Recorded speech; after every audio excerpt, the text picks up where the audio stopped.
Hi, everybody. My name is Alice, and I am an English tutor. And I am answering the question, is there a word to describe when an author causes a reader to infer what they are alluding to? And the question also gives an example. For example, if it said the man with the bag, the listener has to infer that it's Santa Claus because it's not explicitly said.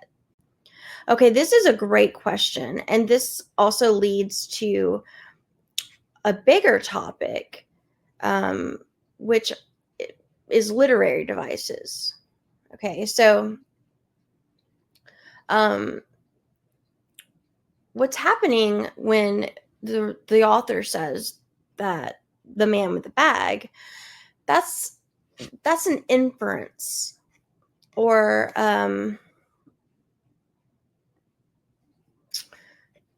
more of a implication. So you could call that an indirect allusion. So we know it's Santa Claus because of the details and the context that it's written in. So it's alluding to a character that everyone will be familiar with. So in that situation, that's more of an implication or an indirect allusion. However, within this topic, which is very fascinating, this happens quite a lot where bits and parts of characters, what they're wearing, what they do, they're used in a way that's unusual. And so I'm going to go through a few of the literary devices you might encounter when reading literature. Okay, so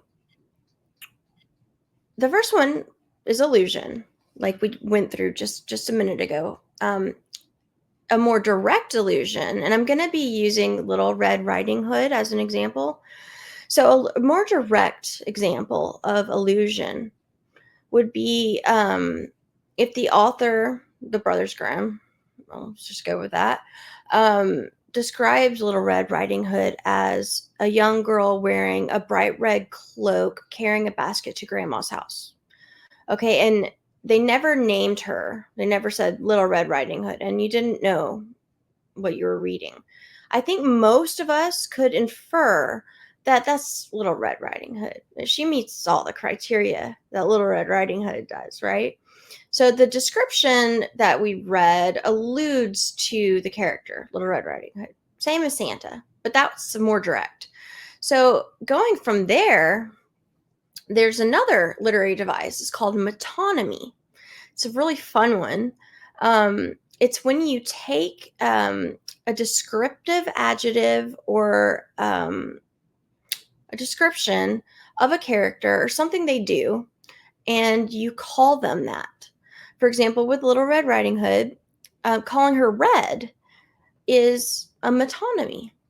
So the name Red stands for Little Red Riding Hood, and we all know that. And we also know she's named Little Red Riding Hood because she's wearing a red riding hood. And so when we call her Red, we're really referring to her, what she's wearing, her riding hood. And so that's an example of metonymy. So then there's a further example that's also really exciting called synecdoche. So synecdoche is similar to metonymy, but they're different. So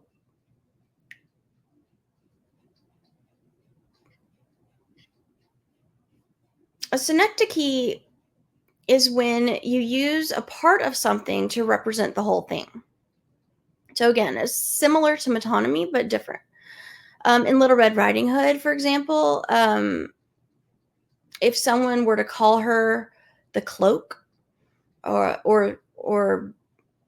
the hood, we would know who they were referring to. You see this as well. Speaking of red, in history, when we talk about the redcoats, we all know as Americans that we're referring to the British Army, but we're referring to them by what they're wearing, by a part of them, right? And so that's synecdoche. It's a little bit like metonymy, except in synecdoche, the way that we refer to them is when we use a part of something to represent the whole thing.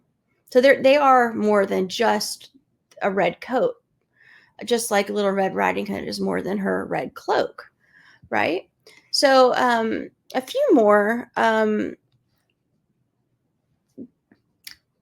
We have juxtaposition.